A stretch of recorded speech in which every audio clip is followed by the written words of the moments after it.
बिस्मिल्लाहिर्रहमानिर्रहीम, अस्सलाम वालेकुम। मेरा नाम सैयद फैसल शकील है। आखिरकार भारत ने मान लिया कि 5 तैयारे उनके तबाह हुए।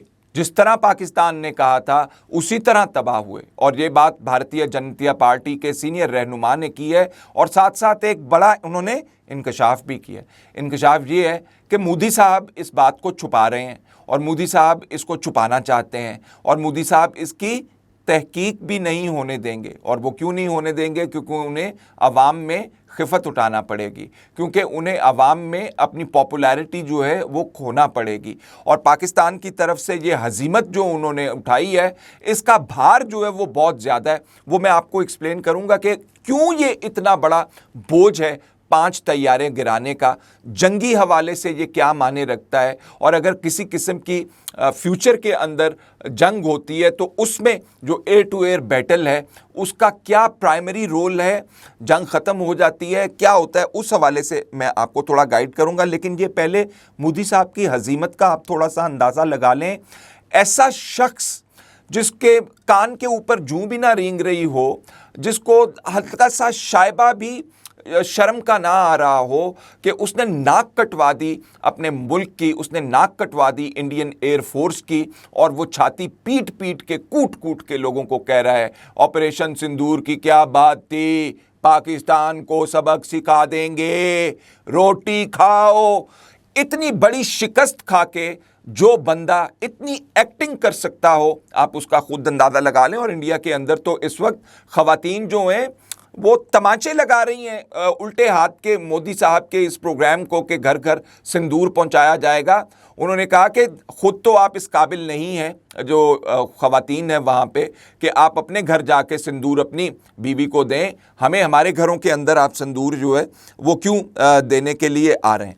तो इससे एक बात तो बहुत ज़्यादा वाज़ेह हो जाती है कि पाकिस्तान ने जंग के दौरान जो भी बात की कि हमने 5 तैयारे गिराए, फिर वज़ीर आज़म ने कहा 6ठा तैयारा गिराया, वो भी इंफॉर्मेशन सामने आ जाएगी।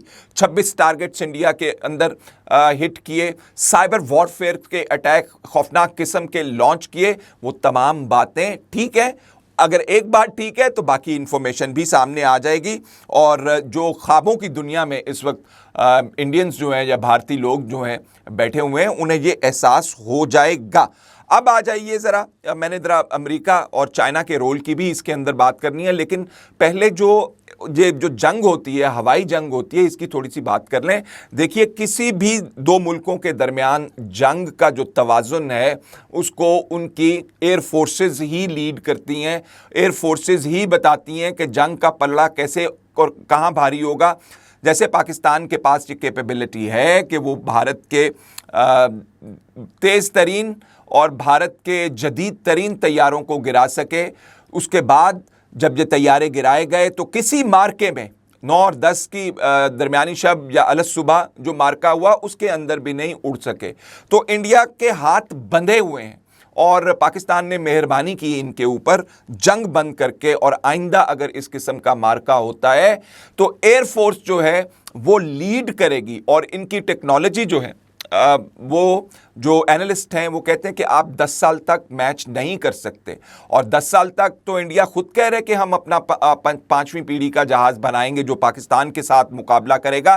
तो 10 साल बाद पाकिस्तान की कैपेबिलिटी जो है वो इंडिया से हो सकता है 25 साल आगे हो। इसकी वजूहात मौजूद हैं और वजूहात ये मौजूद हैं कि चाइना अब खुल खुला के कह रहा है कि पाकिस्तान को हमारे जदीद तरीन हथियारों तक तमाम किस्म की रसाई हासिल है और हम पाकिस्तान की हर किस्म की मदद करेंगे भारत के खिलाफ। उसका अपना एक कॉन्टेक्स्ट है जिसमें अमेरिका, चाइना, इंडिया का रोल जो है वो थोड़ा सा डिस्कस होना। लेकिन ये जो टेक्नोलॉजी चाइनीज़ हमें दे रहे हैं ये सिर्फ ज़मीन के ऊपर मौजूद नहीं है, ये हवा में भी है और ये खला में भी है और स्पेस के अंदर ये टेक्नोलॉजी मौजूद है, जहाँ से स्पाइंग भी हो रही है, इलेक्ट्रोमैग्नेटिक वॉरफेयर को इस जहाज़ों से की जाती है, उसको सपोर्ट भी किया जाता है, जहाँ से सिग्नल इंटेलिजेंस जो है, जिससे आपको पता होगा कि वो जो हमारे औरंगज़ेब साहब हैं पाकिस्तान एयरफोर्स के स्पोक्स पर्सन, जिन्होंने तमाम तर ब्रीफिंग दी जंग के दौरान, उन्होंने एक कॉल सुनवाई थी। तो वो कॉल की जो ट्रेस की जाती है वो इलेक्ट्रॉनिक सिग्नलिंग के मद में आता है कि आप दुश्मन की गुफ्तगू भी सुन सकते हैं, दुश्मन की हरकत भी नोट कर सकते हैं। तो जो एयर डिफेंस या एयर रेड्स या एयर जहाज़ों की सुपीरियॉरिटी है, जंग की सुपीरियॉरिटी है, वो कमर तोड़ देने वाली दुश्मन की आप समझें कि एक कैपेबिलिटी है जो पाकिस्तान के पास है। और आइंदा इंडिया चाहे जहाज़ अमेरिका से ले, क्योंकि अमेरिकी ख्वाहिश है कि इंडिया जो है उनसे महंगे तरीन जहाज़ जो हैं F-35 जो स्टेल्थ फाइटर कहलाता है, जो 5वीं पीढ़ी का जहाज़ कहलाता है, जिसके अंदर AI इंटीग्रेटेड है, जिसके अंदर रेडार्स इंटीग्रेटेड है, इलेक्ट्रोमैग्नेटिक वॉरफेयर के हवाले से बहुत अच्छा है, रेडार डिटेक्शन जो है उसकी वो बिल्कुल बहुत कम है। लेकिन अब टेक्नोलॉजीज़ जो हैं वो पूरी दुनिया के अंदर इतनी ज़्यादा तेज़ी से बढ़ रही हैं कि अब एक चीज़ आप नई लेकर आते हैं डिफेंस इंडस्ट्री के अंदर, तो दूसरा मुल्क उसका तोड़ जो है वो सामने लेकर आ जाता है।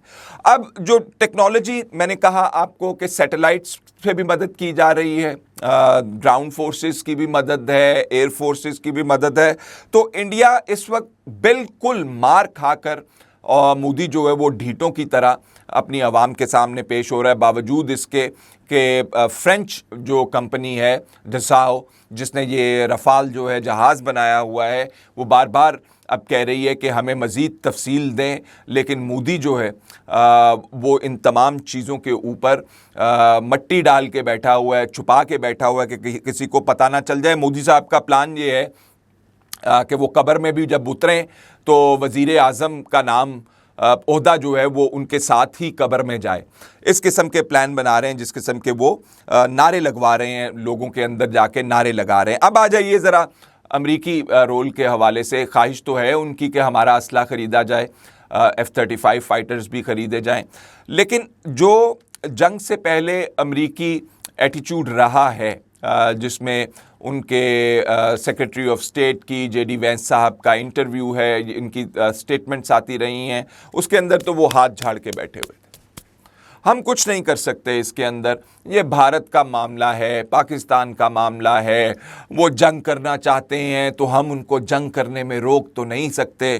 तो असल में हुआ ये था, आप सबको पता है कि कुट पड़ी तो तमाम की तमाम चीज़ें जो हैं वो बदल गई हुई हैं, इसलिए कि ये अब जो मार्के हैं ये खाली इंडिया और पाकिस्तान की जंग नहीं गर्दाने जा रहे, ये आलमी ताकतों का टकराव गर्दाना जा रहा है, जिसमें आलमी ताकतें एक दूसरे को पाकिस्तान के ज़रिए, इंडिया के ज़रिए पैगाम रसानी कर रहे हैं कि हम ज़्यादा तगड़े हैं, ज़्यादा फड्डा ना करना। लेकिन आप अगर दोनों मुमालिक की पॉलिसीज़ का जायज़ा लें, जिसमें अमेरिका और चाइना शामिल है, तो ट्रेडिशनली अमेरिका ने जो तरक्की अपनी की है वो धौंस धांधली भी उसके अंदर शामिल है, उसके अंदर हेजमोनिक जो उनकी टेंडेंसीज़ हैं वो शामिल हैं। दूसरे मुल्कों को एक तरह से झुका देना, एक तरह से उनको ग़ुलाम कर देना, एक तरह से उनसे अपनी बात मनवा देना, ये अमेरिका की पॉलिसी के अंदर हमेशा से शामिल रहा है। लेकिन अगर आप चाइनीज़ पॉलिसी की तरफ देखें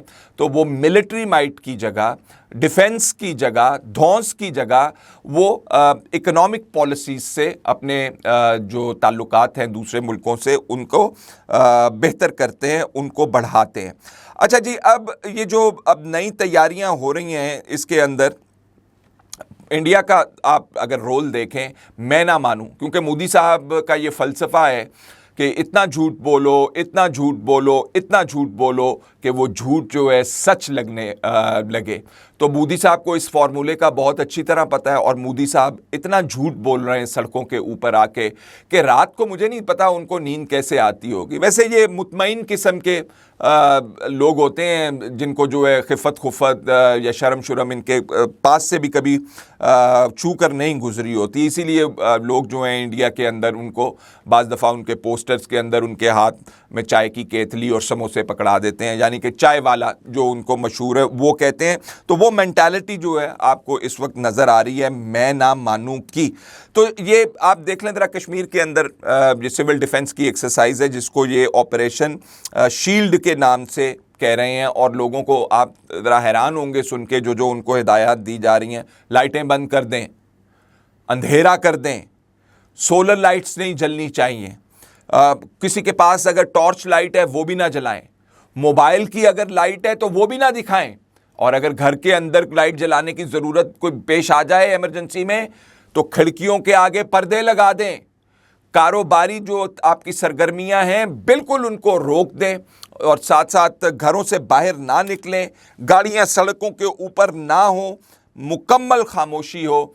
ये एक्सरसाइज करवाने जा रहे हैं भारत वाले, और बाज नहीं आ रहे। इससे पहले भी इन्होंने इस किस्म की एक एक्सरसाइज के लिए नोटिफिकेशन निकाला था, ये भी अब उन्होंने नोटिफिकेशन निकाला हुआ है। यानी कि लोगों के इर्द गिर्द, उनकी आंखों के इर्द गिर्द ऐसा जाल बुन दिया जाए जिसमें वो खाइफ रहें और हमेशा यही समझते रहें कि पाकिस्तान की तरफ से हमला हो सकता है, पाकिस्तान हमला कर देगा, पाकिस्तान ने हमला करना है, पाकिस्तान एग्रेसर है। तो ये मोदी साहब इस वक्त बावर करवाने के चक्कर में मौजूद हैं। लेकिन मोदी साहब को नई रियलिटी जो है, जैसे मैंने आपको कहा कि आहिस्ता आहिस्ता इनको तमाम चीज़ें बतानी पड़ेंगी और माननी पड़ेंगी, उसके बगैर गुजारा नहीं है। अगर ये सोच रहे हैं कि हम पाकिस्तान का पानी रोक लेंगे तो ये आसान काम नहीं है। अभी तो पानी बह रहा है, अभी बरसात आनी है, पानी मज़ीद बहेगा, और जब पानी के अंदर कमी वाक़ा होगी तो ऊपर चाइना भी बैठा हुआ है जहाँ से दरिया आते हैं। आपको उनकी भी फिक्र करनी चाहिए। अगर आपका टूटी बंद हो गई मोदी तो फिर क्या करेंगे, ये बात जो है उनको रियलाइज करनी पड़ेगी। अब जो आइंदा आने वाले दिनों के अंदर मामलात हैं उसमें भारत जो है वो तेज़ी से ख़रीद रहा है अपना डिफेंस इक्विपमेंट। जैसे मैंने पहले कहा कि अमेरिका चाहता है कि हमारे जहाज़ ख़रीद लें, इंडिया की ख्वाहिश है कि हम जल्दी से अपने ऐसे फाइटर जेट्स बना लें जो स्टेल्थ टेक्नोलॉजी रखते हों, जिनका पता ना चले और पाकिस्तान के अंदर घुस जाएं। अभी तक तो उनके इंजन वेंजन का भी नहीं पता, अभी तक वो रेडियो के ऊपर लाद लाद के उनको एक जगह से दूसरी जगह लेकर जाते हैं। और अगर आप उनके इंडियन एयरफोर्स के चीफ की बात सुने, सरबराह की बात सुने, तो उसने तो साफ कह दिया कि आप यहाँ पे मुआहदे करते हैं और उन मुआहदों की बुनियाद के ऊपर एयरफोर्स के अंदर चीज़ें होनी होती हैं, मॉडर्नाइजेशन होनी होती है, जहाज़ बनने होते हैं, इक्विपमेंट बनना होता है, तो वो तो कभी पूरे ही नहीं होते। तो इसकी मिसाल जो है वो मोदी साहब जब रफ़ाल्स लेने गए थे फ्रांस के अंदर, तो उसके बाद बहुत बड़ा शोरो गौगा हुआ था, और शोरो गौगा वो हुआ था कि मोदी साहब पैसे खा गए हैं इसमें से। तो इस वक्त बेचते जाएं पाकिस्तान के ख़िलाफ़ जितना भी गमो गुस्सा आपके दिलों के अंदर है, उसको दहकाते जाएं, हवा देते जाएं, लेकिन उसका फ़ायदा कोई नहीं है। इसलिए कि पाकिस्तान ने एक बड़ी जंग के अंदर, फ़िज़ाई जंग के अंदर ये साबित कर दिया है कि तुम कमतर हो। फ़िलहाल इतना ही, इजाज़त दीजिए, अल्लाह हाफ़िज़।